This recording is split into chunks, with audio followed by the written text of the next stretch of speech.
जिस तरह मईशत का बेड़ा गर्क करके हमें IMF के सामने फेंक दिया हाथ पांव बांध के, तो 14-16 माह में बमुश्किल IMF से हाथ पांव खिलवाने में हम कामयाब हुए। मगर आज जिस तरह वो बात कर रहा है, जब जब उसको मौका मिलता है तो वो खारजा पॉलिसी पर, वो दाखिला पॉलिसी पर, वो पाकिस्तान के अदारों पर उस वक्त हमला आवर होता है। और मैं ये समझ रहा हूँ कि आज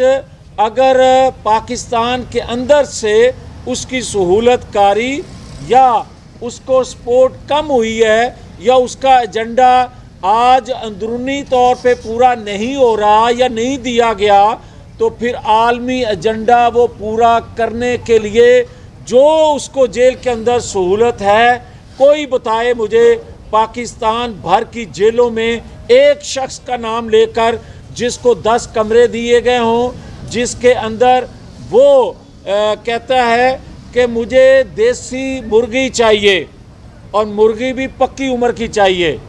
अजीब बात है, क्या पाकिस्तान की जेलों में किसी और को देसी मुर्गी पक्की उम्र की मुर्गी मैसर है? और या क्या जेल के अंदर किसी को 8-8 डॉक्टर किसी कमरे को जिम बना के दिया हो, और जो आज वो कह रहा है कि मैं अंदर बड़ा कंफर्टेबल हूँ, कंफर्टेबल यकीनन उसको होना चाहिए, एतराफ़ करना चाहिए, इसलिए कि पाकिस्तान मुखालफ कुव्वतें अपना एजेंडा पूरा करने के लिए पाकिस्तान के अदारों पर, पाकिस्तान पर जिस तरह दबाव डाले हुए हैं, अगर उस दबाव को कबूल कर लिया गया, जिस तरह के वो शेख मुजीब से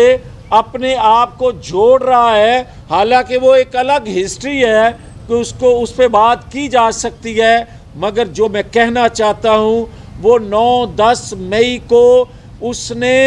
भूला नहीं है, बल्कि 9-10 मई पाकिस्तान के अंदर दोबारा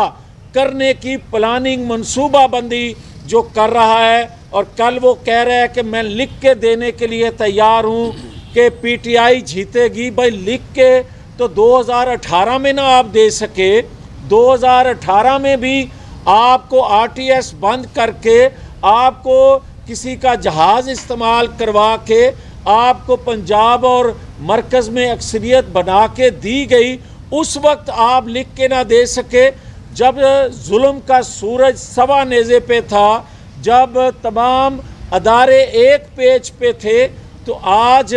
अदारे तो एक पेज पे नहीं हैं तुम्हारे लिए। हाँ, ये मुझे अंदेशा मौजूद है कि पाकिस्तान मुखालिफ कुव्वतें एक एजेंडे पे तुम्हें ज़रूर सपोर्ट कर रही हैं, मगर कौम जान रही है, कौम उस वक्त 2018 में तुम्हारे करतूतों से आगाह नहीं थी। आज पाकिस्तानी कौम आपके करतूतों से आगाह है। आज आप कहते हो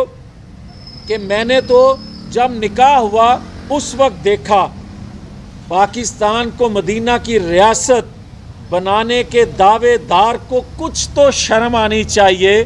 ज़माने ज़द आम हैं ये बातें, मैं उस डिटेल में जाना नहीं चाहता। शर्म आती है कि किस शख्स को कौन लोग वज़ीर आज़म बनाते हैं और फिर कहते हैं इसके फॉलोअर बड़े हैं। क्या पाकिस्तान के अंदर इस तरह का हम निज़ाम लाना चाहते हैं, इस तरह की रवायात कायम करना चाहते हैं कि इतना झूठ ढिठाई से बोलो कि किसी को सच लगना शुरू हो जाए? आज आपके मुलाजम, आज आपके दीगर लोग क्या कह रहे हैं, और क्या इससे पहले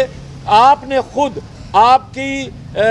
जो बीवी साहिबा हैं, उन्होंने खुद क्या इतराफ़ नहीं किए कि कब मुलाकातें होती थी और तुम खुद कब जाते थे? क्या पाक पतन के लोग भूल सकते हैं इन चीज़ों को कि रातों को आप आते थे और सुबह का सूरज तुलू होता था तो जाते थे? ये ना करें इस तरह की बातें। मैं, कोई कहता है कि जनाब ज़ातियात पे नहीं जाना चाहिए, ज़ातियात नहीं है, ये इस्लाम का, दीन का जो पैगाम असूल है, पाकिस्तान के कवानीन है, ये उनकी बात करना जुर्म नहीं है। और जो हमें ये कहते हैं कि जनाब इनको लाडला बना के पेश किया जा रहा है, या 2024 के इंतखाबात में अक्सरियत, मैं ये बात कह रहा हूँ और यकीन से बात कह रहा हूँ, 2013 में मैंने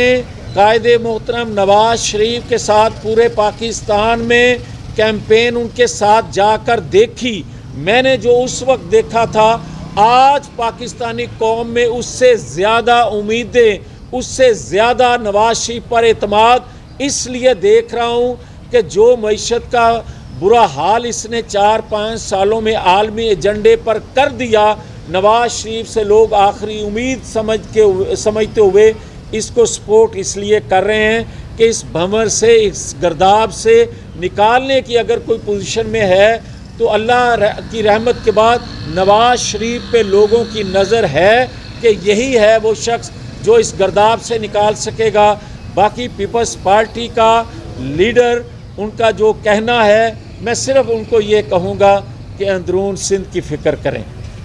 ये पंजाब, ये बाकी शहरों में आप जाएं ज़रूर, मगर अंदरून सिंध जो 15 सालों में आपने किया है उसका जवाब आपको 2024 के इंतखाबात के दिन देना पड़ेगा। बहुत शुक्रिया। अच्छा सर, ये बताइएगा कि एक तरफ मुस्लिम लीग जो है वो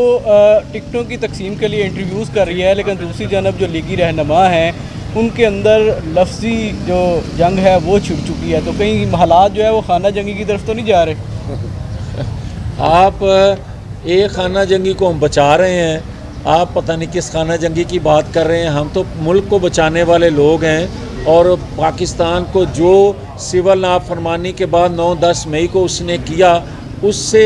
अभी उसके असरात से बाहर पाकिस्तानी कौम नहीं निकल सकी। जहाँ तक जमात के अंदर के लोगों का तल्लक है तो छोटी मोटी राय देते हैं, मगर पब्लिकली नहीं देनी चाहिए, किसी को भी जमात के अंदर बात करनी चाहिए। मियां साहब ये बताएं कि मुस्लिम लीग नून का मुकाबला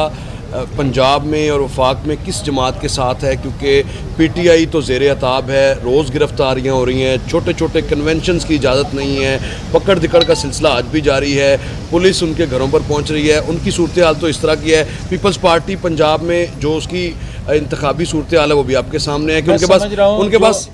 सिर्फ अटक से मुल्तान तक एक सीट है उनके पास, और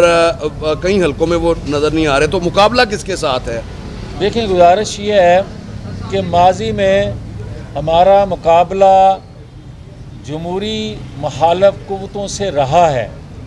अल्हम्दुलिल्लाह आज जो जमहूरी मुखालिफ क़ुव्वतें हैं उनको भी, उनमें बैठे लोगों को भी एहसास है कि पाकिस्तान जिस गर्दाब में फंस चुका है, अगर फेयर फ्री इलेक्शन होंगे, कौम एतमाद करेगी उन इंतखाबात पे, अपनी मर्ज़ी की जमात का चुनाव करेंगे, तो वो जमात आके पाकिस्तानी कौम को मुत्तहिद भी कर सकती है, इस गर्दाब से भी निकाल सकती है। और आज जो आपका सवाल है कि मुकाबला किससे है, आप इंतखाबात होते ही मुकाबले के लिए हैं। मुस्लिम लीग नून का हर सीट पर कहीं मकामी जमातों से, कहीं किसी आज़ाद मेंबर से, और कहीं किसी सूबे में किसी नेशनल जमात से मुकाबला है, मगर हर सीट पे मुकाबला मुस्लिम लीग के साथ ही है। अच्छा जनाब, एक सवाल। सियासी हलकों की तरफ से इल्ज़ाम लगाए जा रहे हैं कि लाडले को लाने के बाद जो अब सुपर लाडले को लाने के लिए कोशिशें कर रही है, बताएं इसमें कितनी सदाकत है? देखें, अगर आप इसको सवाल बनाएंगे तो फिर मेरी आपसे ये मोदबाना गुजारिश ज़रूर होगी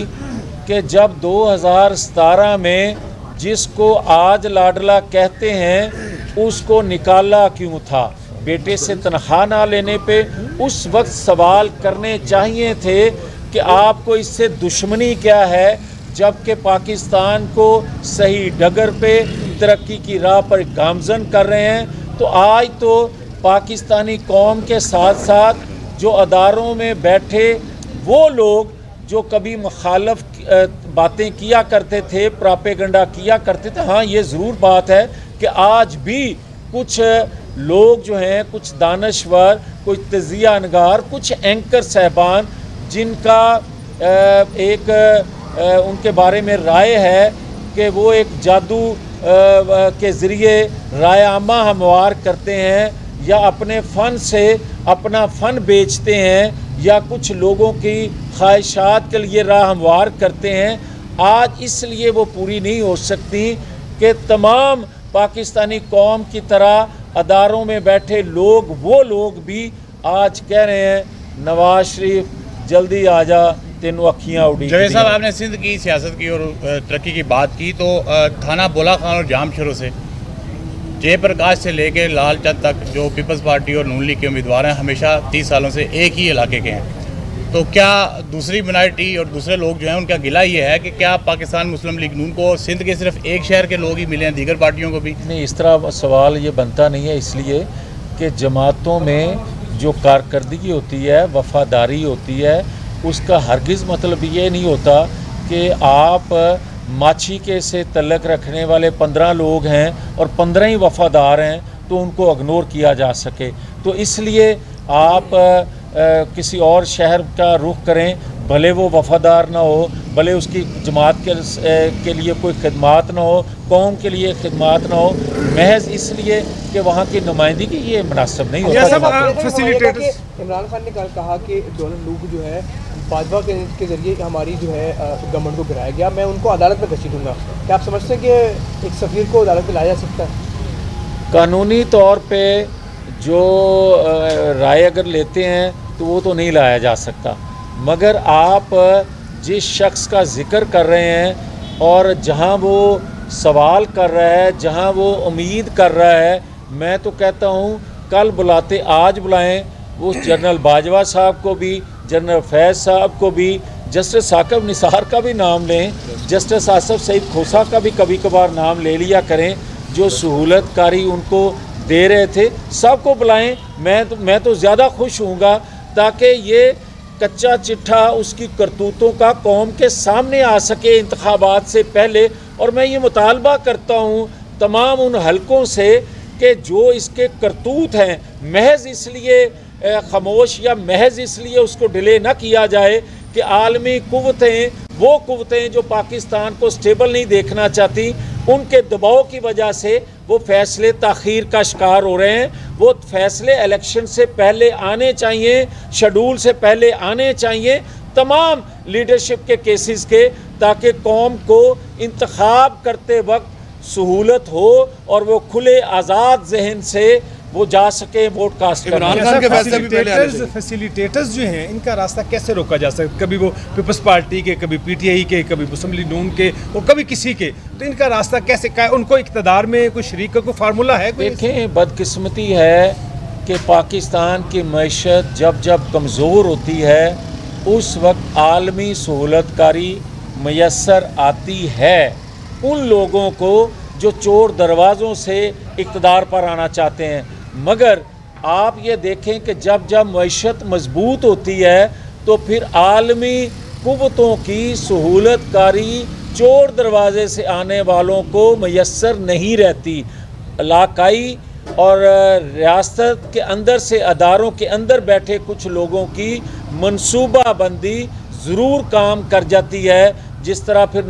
2017 का वाक़या पेश आ जाता है। तो मैं समझता हूँ कि अगर इससे निकलना है, जो कि निकलना चाहिए, कौम की ख्वाहिश, उम्मीद, और नवाज शरीफ से भी लोगों को यही तवक्को है, जब तक मईशत मजबूत नहीं होगी इन साजिशों से बचा नहीं जा सकेगा। Thank you.